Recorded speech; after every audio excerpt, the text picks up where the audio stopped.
Good morning students. How are you? Today's topic is life insurance. आज का हमारा topic क्या है बेटा? लाइफ इंश्योरेंस का है. लाइफ इंश्योरेंस है क्या बेटा? पहले इसकी कोटेशन क्या है?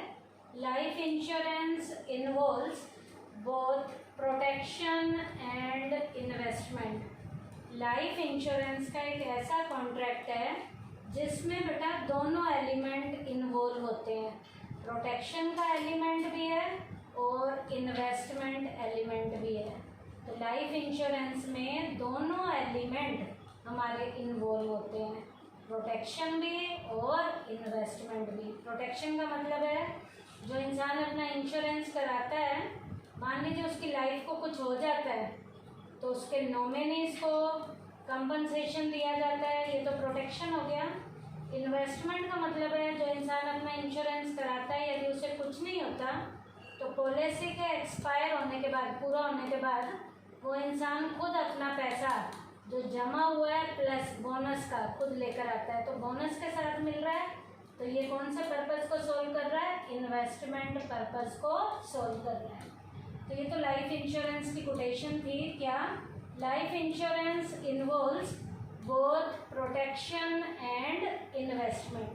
अब बेटा लाइफ इंश्योरेंस का मीनिंग क्या है एग्जैक्ट?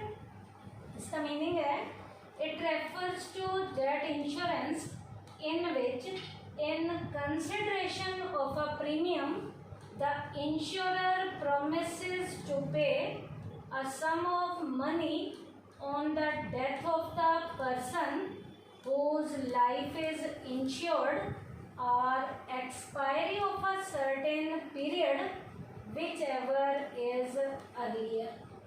ये कह रहा है बेटा लाइफ इंश्योरेंस का कॉन्ट्रैक्ट एक ऐसा कॉन्ट्रैक्ट होता है जिसमें इंश्योरर इंश्योर्ड को इंश्योरेंस करवाने के बाद इस बात का आश्वासन देता है, उसके साथ प्रॉमिस करता है कि उस इंसान की लाइफ को कुछ हो जाता है, मान लीजिए उसकी डेथ हो जाती है, तो भी इंश्योरेंस कंपनी उसे पैसा देगी, कंपनसेशन देगी. और मान लीजिए उस इंसान को कुछ नहीं होता, 2 साल की पॉलिसी ली है और पॉलिसी ख़त्म हो गई है, 2 साल के बाद पॉलिसी के या पीरियड के एक्सपायरी होने के बाद भी उसको जो है कंपनी क्या देगी? कंपनसेशन देगी.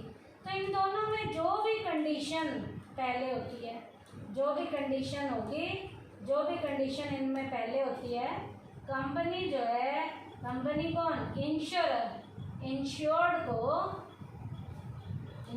को आश्वासन देती है, उसके साथ प्रॉमिस करती है कि दोनों कंडीशन में उसे क्या दिया जाएगा? कंपनसेशन दिया जाएगा. जो भी पहले होगा, घटना घटित हो जाती है तो दिया जाएगा, घटना घटित नहीं होती, वो जिंदा रहता है, तो भी उसको डेट के एक्सपायरी होने के बाद विद बोनस पैसा दिया जाएगा.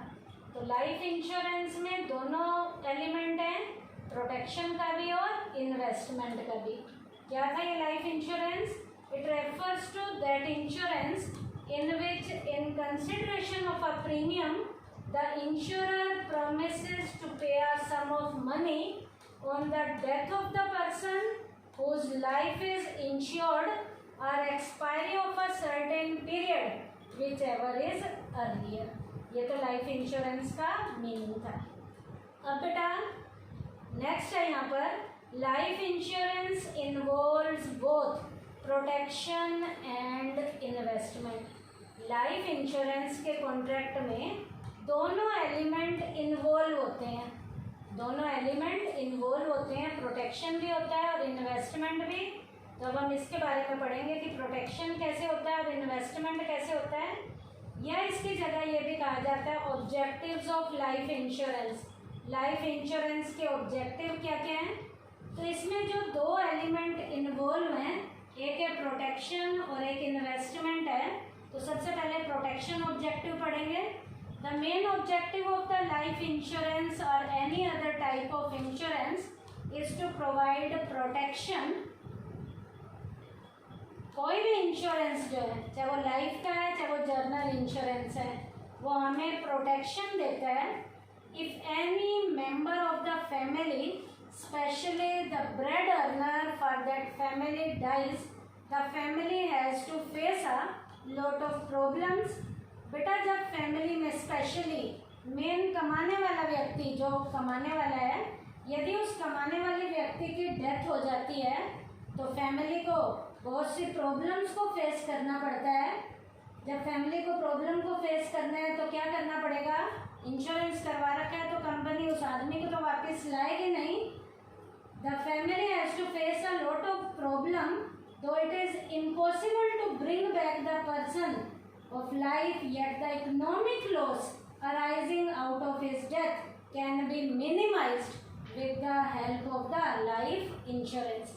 अब बेटा जिसकी डेथ हो गई है, इंश्योरेंस करवाने के बाद कंपनी उस इंसान को तो जिंदा कर नहीं सकती, लेकिन हाँ ये ज़रूर है कि उस इंसान की डेथ के बाद उसकी फैमिली को जो पैसे की तंगी होती थी, जो प्रॉब्लम्स को फेस करना पड़ता था, अब वो थोड़ी बहुत प्रॉब्लम्स फेस नहीं करनी पड़ेगी, क्योंकि कंपनी जो है उसके रिस्क को कंपनसेट करेगी। कंपनी इंश्योरेंस जो करवाया हुआ उसका पैसा उसको देगी। After the death of the insured, his family receive the sum assured with which they can pass the rest of their life comfortably। अब उस इंसान के जाने के बाद परिवार वालों को पैसा मिल जाएगा तो वो थोड़ी बहुत अपनी लाइफ को कंफर्टेबल तरीके से जी सकते हैं। उन बेचारों को थोड़ी बहुत क्या मिल सकती है? प्रोटेक्शन मिल सकती है। Keeping in view that their family don't face any problem after the death, people take the life insurance policy. अब जो लोग जिन्हें लगता है कि हमारी डेथ के बाद हमारी फैमिली को प्रॉब्लम्स फेस ना करानी पड़े, तो ऐसे लोग जो ब्रेड अर्नर होते हैं वो अपनी लाइफ का इंश्योरेंस करवा लेते हैं, ताकि उनकी डेथ के बाद उनकी फैमिली मेम्बर्स को कुछ पैसा मिल जाए और उस पैसे से वो अपनी आजीविका चला सकें। तो लाइफ इंश्योरेंस के कॉन्ट्रैक्ट में पहला एलिमेंट कौन सा था? Protection element. सेकेंड एलिमेंट कौन सा है? Investment. Life insurance not only provide protection from future risk, but it is also a good medium of investment for the people।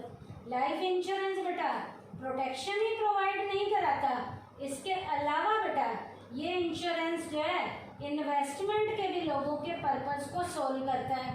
The insured invest small amount in the form of premium with the insurance company.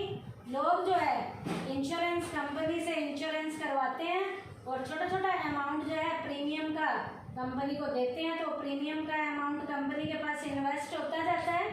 If the insured dies before the date of maturity of the policy, then the nominee of the deceased get much more amount than actually invested. अब जिस इंसान ने insurance करवाया है और policy के mature होने से पहले उसकी डेथ हो जाती है, तो उसके फैमिली मेंबर जो नॉमिनी है उन्हें जो एक्चुअल अमाउंट जितना गया हुआ है उससे भी ज़्यादा का उन्हें क्या होता है? प्रॉफिट होता है, ज़्यादा के अमाउंट का प्रॉफिट होता है। कैसे? मान लीजिए एक इंसान ने अपनी लाइफ का 50,000 का इंश्योरेंस करवा रखा है और उसने उसकी जो एनुअल वो प्रीमियम भर रहा है 4,000 रुपया भर रहा है, 4,000 रुपया भर रहा है। मान लीजिए उसने 2 साल तक प्रीमियम भरा है और 2 साल के बाद उसकी डेथ हो जाती है, तो इंश्योरेंस की पॉलिसी तो उसकी 50,000 की थी, लेकिन उसने भरा कितना था? 16,000। लेकिन उसके फैमिली मेंबर को 50,000 के ऊपर जो बोनस वगैरह वो मिलेगा, तो काफ़ी बेनिफिट हो जाता है। अब वो इंसान यदि खुद जिंदा रहता है, मान लीजिए उसने वो पॉलिसी जितने भी टाइम पीरियड की ली हुई है, मान लीजिए उसने वो पॉलिसी ली है 2 साल की, 2 साल की ली है या 10 साल की ली है, 10 साल की ली है, 50,000 का इंश्योरेंस करवाया है, तो उसने भरा कितना है? 10 साल में 4,000 के हिसाब से 40,000 भरा है। उसको जो मिलेगा वो 50 के ऊपर इंटरेस्ट जो जुड़ के बोनस जुड़ के मिलता है, तो उसे इतना बेनिफिट नहीं होता, लेकिन फिर भी इन्वेस्टमेंट एलिमेंट तो है।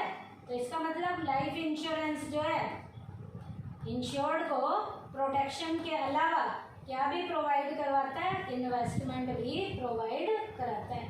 तो आज के टॉपिक में हमने क्या किया बेटा? लाइफ इंश्योरेंस का हमने मीनिंग किया है, और लाइफ इंश्योरेंस में 2 एलिमेंट इन्वॉल्व हैं, एक है प्रोटेक्शन और एक इन्वेस्टमेंट। प्रोटेक्शन वाला जो है वो सारे इंश्योरेंस देते हैं, चाहे वो लाइफ का है चाहे जर्नल है, चाहे वो लाइफ का है चाहे वो जर्नल है, प्रोटेक्शन सारे इंश्योरेंस देते हैं। लेकिन इन्वेस्टमेंट वाला जो ऑब्जेक्टिव है वो लाइफ इंश्योरेंस में होता है।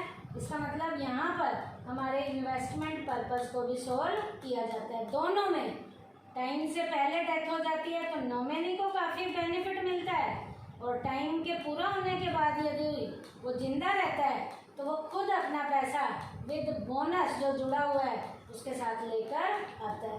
तो इसमें कौन सा एलिमेंट भी है? इन्वेस्टमेंट एलिमेंट भी है। तो आज का टॉपिक हमारा था लाइफ इंश्योरेंस का, उसका मीनिंग किया है, और उसमें हमने 2 एलिमेंट किए हैं, एक है प्रोटेक्शन और दूसरा हमने किया है इन्वेस्टमेंट। थैंक यू बेटा।